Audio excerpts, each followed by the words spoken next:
Hello, good morning, नमस्ते। ये जो हमारी आज अभी जो क्लास होगी ये होगी हमारी कंप्यूटर की, ठीक है। कंप्यूटर में देखिए मैंने बहुत सारा करा दिया है, लेकिन उनके कुछ क्वेश्चंस मैंने अभी तक नहीं कराए हैं।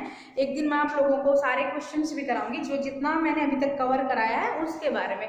हमने कंप्यूटर का पढ़ लिया है, उसी में से ऑप्शन में मिलेंगे। वही सीपीयू की हमने पढ़ लिया, फुल फॉर्म पढ़ लिया, उसमें क्या क्या होते थे, एएलयू होता था, कंट्रोल यूनिट होती थी उसमें, ठीक है, उस तरीके से। उसके बाद हमने इनपुट डिवाइसेस पढ़े हैं, हमने आउटपुट डिवाइसेस पढ़े हैं, हमने मेमोरी पढ़ी है, उसमें बहुत सारी फुल फॉर्म हमने पढ़ी है। उन्हीं में से 4 क्वेश्चन ऑप्शन मिलेंगे, एक आंसर करेक्ट होगा, वो आपको चेक करना है। अगर आपने ढंग से पढ़ा है आप उनको आराम से चूज करके उस ऑप्शन को करेक्ट कर सकते हैं, ठीक है। हम अब आगे करते हैं कि जो मेमोरी हमने पढ़ी थी, अब कंप्यूटर के अंदर मैंने बताया था ना, जो डेटा स्टोर होता है जहां पर, वही उसकी मेमोरी होती है। तो उसी तरीके से अब वो जो मेमोरी है वो स्टोर किस में होती है, उसको मापते किस में है। जैसे कि हम जो लेंथ है, हमारी जो लंबाई है, उसको मापते हैं। ये 1 मीटर है, 1 किलोमीटर है, 1000 मीटर है, जितना भी है, इस तरीके से कि लीटर में मापते हैं। उसी तरीके से जो हमारे कंप्यूटर में जो मेमोरी है वो किस में मापी जाती है, ठीक है। तो उसमें जैसे ऐसे स्पेस रहता है, मेमोरी क्या होती है, स्पेस रहता है। अगर इतना सा स्पेस अगर हमें मिलता है उसको हम क्या कहेंगे, इतना स्पेस मिलता है, क्या कहेंगे, इतना स्पेस। ऐसे तो हमारा जो डेटा सेव रहता है कि भाई कई बार आता है आपकी मेमोरी फुल हो गई, अब आपकी और फोटोज या और वीडियो जो है वो उसमें स्टोर नहीं हो सकती हैं, ठीक है। तो उस तरीके से हम उस मेमोरी के बारे में पढ़ेंगे। तो सबसे पहले मैंने आप लोगों को बताया था कि जो कंप्यूटर जो है ना, वो 0 और 1 की लैंग्वेज समझता है। ऐसा नहीं है कि पहले, मैंने जनरेशन्स में भी पढ़ाया था कि सबसे पहले तो ऐसा था कि आपको समझ नहीं पड़ती थी। अब कंप्यूटर्स इस जो 4th जनरेशन वाले हैं उसमें उनके अंदर कन्वर्टर लगा हुआ होता है, जो उस पर हम जो टाइप करते हैं, जो कुछ भी हम काम करते हैं अपनी जो इंग्लिश लैंग्वेज में, वो उसको ऑटोमेटिक बाइनरी में कन्वर्ट कर देता है। पूरा अपना काम करता है उस पर, और उसको वापस से कन्वर्ट हमारी लैंग्वेज में करके हाई लेवल में हमें दे देता है, ठीक है। एक बार हम लैंग्वेज के भी पढ़ेंगे कि किस किस तरीके की लैंग्वेज होती हैं, ठीक है। आज हम पढ़ रहे हैं जो टॉपिक है वो मेमोरी का, कि मेमोरी जो है उसमें कौन कौन सी, उसको जो मापते हैं वो क्या क्या उनका साइज होता है, किस साइज को कितने तक लिमिट रहती है, उसको हम क्या बोलेंगे, वो सब, ठीक है।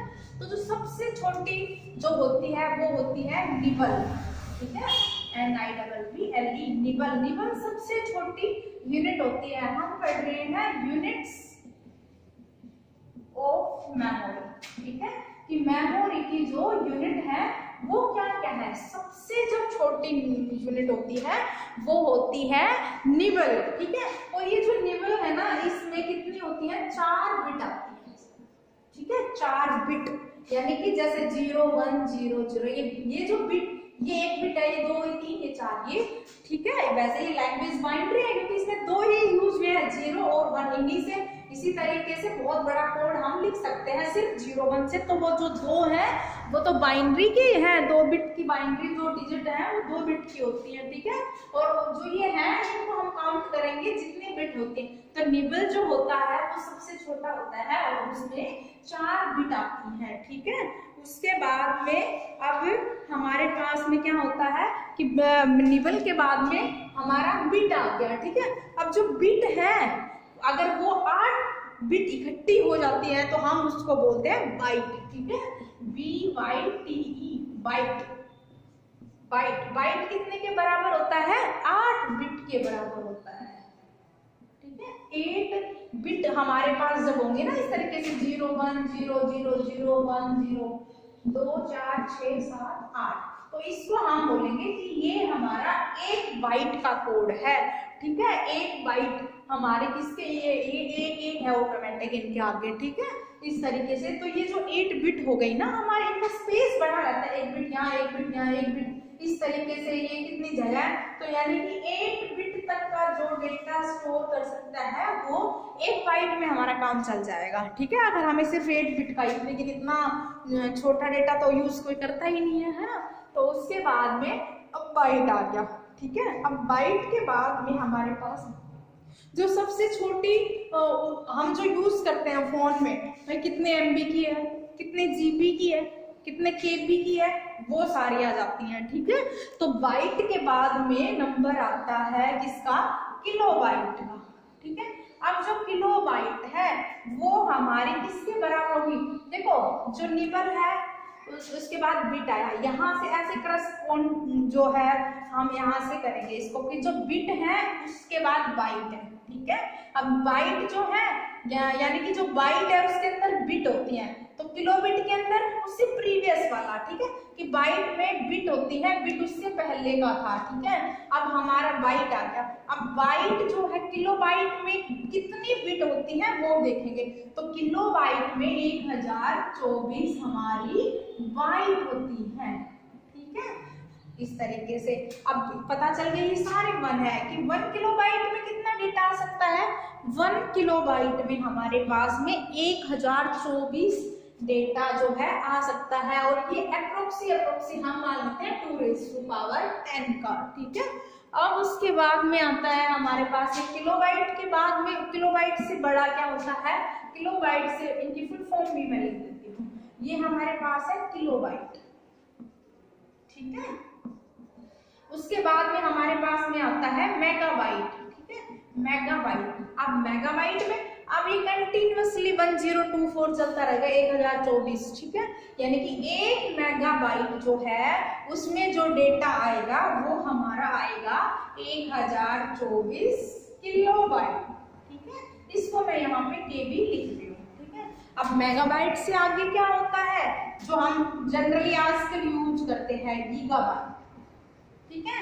तो एक जो गीगाबाइट है, हम कहते हैं ना हमारे पास 1 GB का डेटा मिलता है हमें, ठीक है, या 2 GB डेटा मिलता है हमें, तो वो GB इसका है हमारा कि हम इतना उसको यूज कर सकते हैं, उसकी लिमिट इतनी है, ठीक है। और फोन की मेमोरी तो बहुत बड़ी बड़ी होती है, किसी की 64 MB की है ना, अब तो 32, पहले तो छोटे छोटे होते थे, उनमें हम एक्स्ट्रा चिप लगाते थे, तो उस चिप जिसको मेमोरी कार्ड बोलते हैं वो एक्स्ट्रा स्टोरेज प्रोवाइड करता था हमें कि भाई हमारा फोन फुल हो गया, अब हम इसमें चिप लगा लेते हैं, ठीक है। तो वो सेमीकंडक्टर जो चिप है वो, ठीक है, उसमें स्पेस होता है, वो भी 1 GB 2 GB की चिप लगा लेते हैं, लेकिन अब तो फोन का ही इतना ज्यादा स्पेस होने लग गया है कि चिप तो अब बहुत कम यूज करता है, फोन का ही अपना स्टोरेज बहुत ज्यादा होता है, ठीक है। तो 1 जो गीगाबाइट है वो हमारी किसके बराबर होगी, 1024 किसके, मेगाबाइट के, ठीक है, MB के। इस तरीके से देखो जो बिट की होती है फाइल वो छोटी होती है, बाइट की थोड़ी बड़ी होती है, केबी की तो हम जनरली देखते हैं, जब कभी हम कोई डेटा ट्रांसफर करते हैं ना तो उसमें लिखा आता है इतना केबी, इतना केबी सेंट, इतना केबी सेंट, 24 केबी, 25 केबी, 100 केबी, 200 केबी, और जब वो 1024 केबी हो जाता है तो उसके बाद में 1025 नहीं आएगा, फिर वो क्या आ जाएगा, केबी के बाद में मेगाबाइट में आ जाएगा, ठीक है। कि अब मेगाबाइट 1 MB 2 MB की है ना, ऐसे ट्रांसफर करते भाई, फाइल की पूछ लेते हैं कितनी बड़ी फाइल है, 10 MB की है, 100 MB की है, इस तरीके से। और जब वो MB 1024 पे पहुंचता है तो फिर वो GB में हो जाता है। अगर हम कोई 1024 MB की फाइल किसी के पास भेज रहे हैं ना, इसका मतलब आप 1 GB की फाइल उसके पास में भेज रहे हैं, ठीक है। तो इस तरीके से तो जो गीगाबाइट है वो 1024 मेगाबाइट के बराबर होता है, ठीक है। गीगाबाइट के बाद में आता है हमारा टेराबाइट। 1 टेराबाइट, जो 1 टेराबाइट है वो किसके बराबर होगा, गीगाबाइट के, तो यानी कि 1024 गीगाबाइट के, ठीक है। अब ऐसे आगे बहुत सारा चलता रहता है, टेराबाइट आ गया, उसके बाद में पेटाबाइट आ जाता है, ठीक है। पेटाबाइट, 1 पेटाबाइट किसके बराबर होगा, 1024 टेराबाइट के बराबर होगा, ठीक है।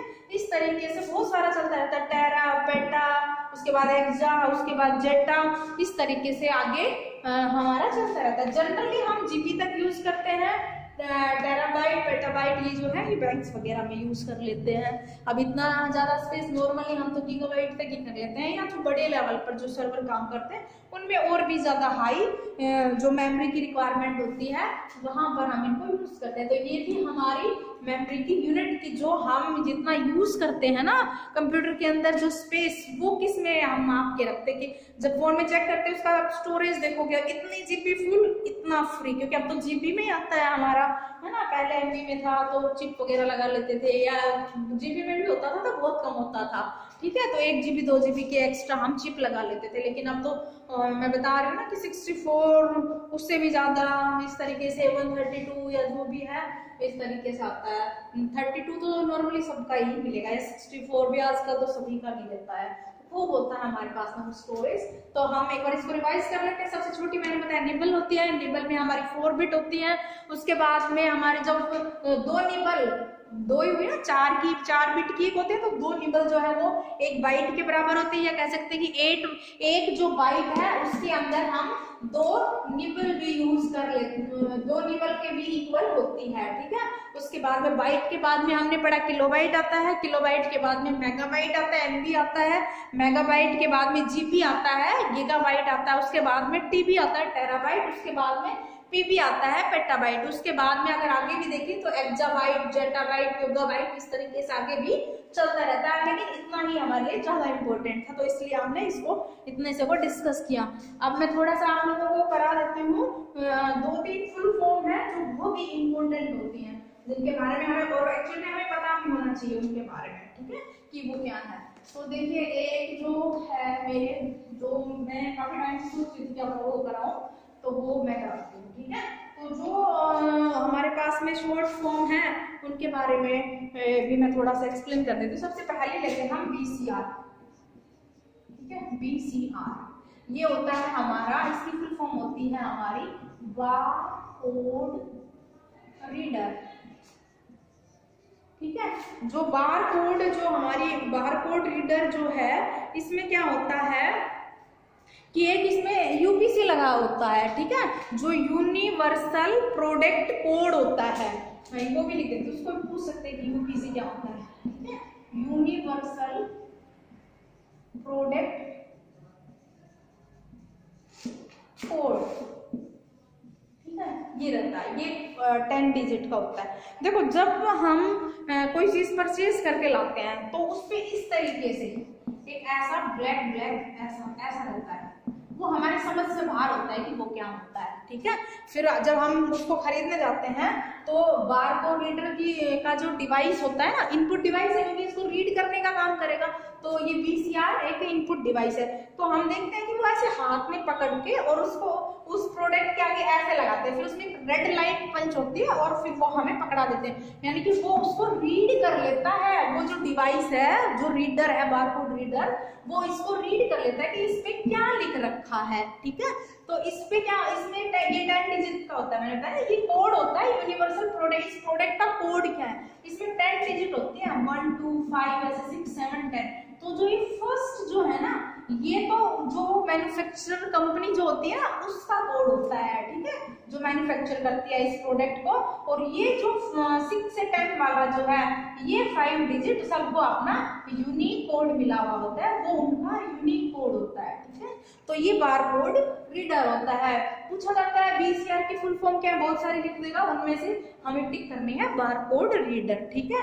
उसके बाद में एक होती है इसी तरीके की OCR, ठीक है, OCR की फुल फॉर्म क्या होती है, ऑप्टिकल कैरेक्टर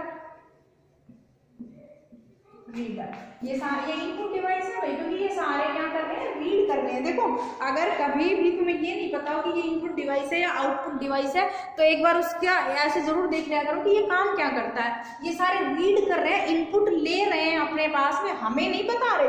ये वो बारकोड रीडर पढ़ा, क्या वो कोड पढ़ के हमें बताते हैं कि ये कोड है, नहीं बताते, वो सिर्फ रीड कर रहा है, उसका मतलब वो इनपुट डिवाइस है, ठीक है। तो इस तरीके से अब ये जो OCR है, ऑप्टिकल कैरेक्टर रीडर, यानी कि जो ऑप्टिकल कैरेक्टर्स जो लिखे रहते हैं ना, हैंड रिटन नहीं, ऑप्टिकल जो कैरेक्टर्स रहते हैं उनको रीड करता है। कि किसी भी प्रोडक्ट के ऊपर अगर वो कैरेक्टर लिखे हुए हैं, हैंड रिटन नहीं, मतलब प्रिंटेड रहते हैं, वो उनको जो रीड करने का काम करता है वो कौन करता है, OCR करता है, ऑप्टिकल कैरेक्टर रीडर, ठीक है। उसके बाद में एक मोस्ट इंपोर्टेंट होता है OMR, ठीक है, जो ऑप्टिकल मैग्नेटिक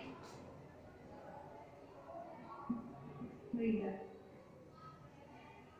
ठीक है, जो OMR होता है इसको मैग्नेटिक सॉरी ऑप्टिकल मार्क। ठीक है, मार्क कैसे, जैसे जब हम पेपर देने बैठते हैं तो हम एक शीट नहीं दी जाती जिसको बोलते हैं कि ये OMR शीट है, और इस तरीके से उसमें क्वेश्चन के लिए रहते हैं अगर A ऑप्शन है, B ऑप्शन है, C है, D है, तो उनके नीचे जो गोले रहते हैं, हम हमारा मान लो कि हमारा B आंसर से हम उसको ऐसे ब्लैक कराते हैं। ठीक है, अगले का हमारा मान लो ये वाला होता है, हम उसको ऐसे ब्लैक कर देते हैं, बाकी सारे ऐसे खुले रहते हैं। तभी तो इंस्ट्रक्शन दी जाती है कि जो सर्कल्स जो हैं उनको प्रॉपरली फिल करें, उनसे बाहर नहीं निकलना चाहिए, इस तरीके से बीच में से ब्लैंक ना छोड़े, क्योंकि फिर वो रीड करने में उसको प्रॉब्लम आती है, इसको OMR को। तो ये भी रीड कर रहा है ऑप्टिकल मार्क, यानी कि जो ये शीट हमें मिली, जो हमने ये फिल कर दी है। अब ऐसा तो है नहीं कि हमारे जैसे हमारे पास 50 स्टूडेंट है, भाई हमें उनकी नोटबुक चेक करनी है या उनका जो पेपर लिया वो चेक करना है, और टीचर ने ऐसे हैंड से उसको चेक कर दिया 50 का इजी है, 100 का कर देगा, कितना सारा कर देगा। क्योंकि जब हम कोई एग्जाम देते हैं, कॉम्पिटिटिव एग्जाम देते हैं, तो उसमें तो लाखों तक कैंडिडेट होते हैं। ठीक है, तो जब इतने सारे कैंडिडेट जब होते हैं तो उनकी सीट्स भी चेक करना बहुत टफ होता है, तो उसके लिए यूज किया जाता है OMR ऑप्टिकल मार्क रीडर। ये क्या करेगा कि इसकी कैपेसिटी बहुत ज्यादा होती है, क्या करेगा इन सारी सीटों को एक साथ लेगा, एक साथ चेक कर देगा, इसमें ऑलरेडी आंसर होते हैं, उनसे मैच करेगा, हाँ भाई इसका हमारा ये फिल है, उसमें भी यही है, करेक्ट, ठीक है, ठीक है। इस तरीके से ये अपना जो वर्क है वो परफॉर्म करता है, तो OMR।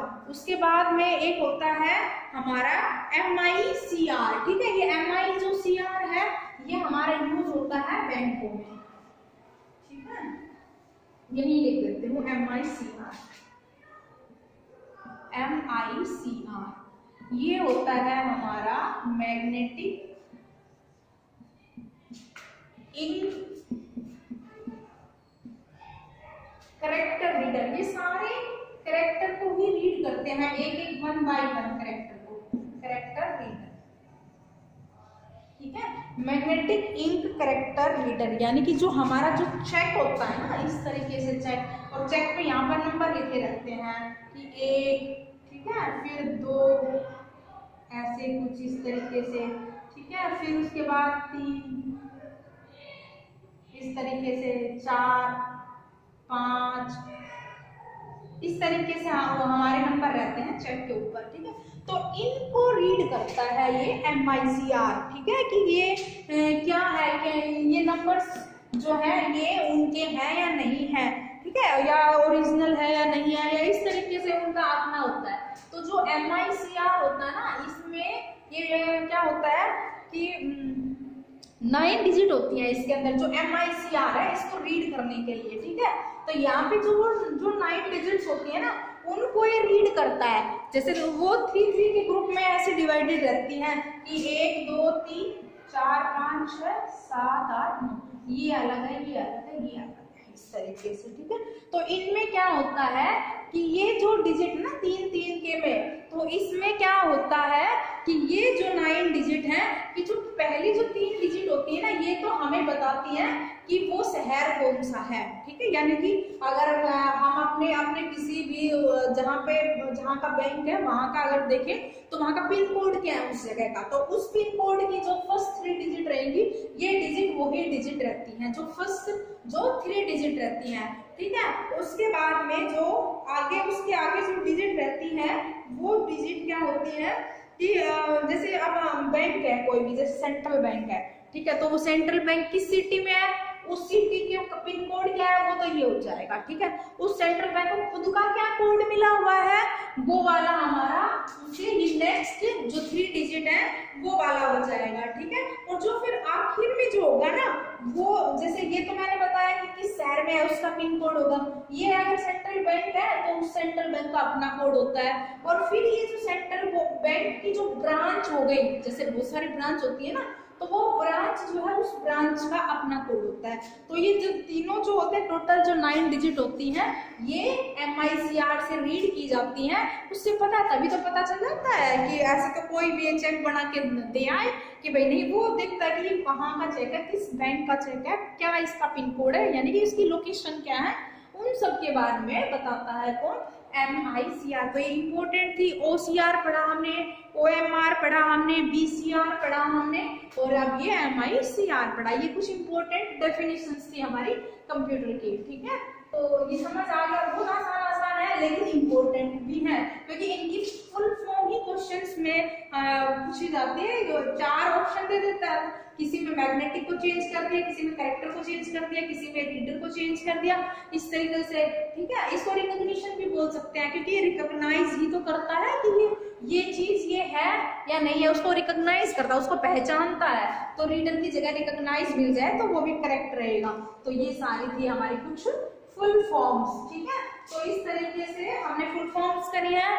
हमने मेमोरी का करा है कि मेमोरी की जो यूनिट है उसको किसमें हम मापते हैं, ठीक है। तो ये 2 जो टॉपिक है आज ही हमारे कवर होते हैं। आज हम इतना ही स्टॉप करते हैं। धन्यवाद।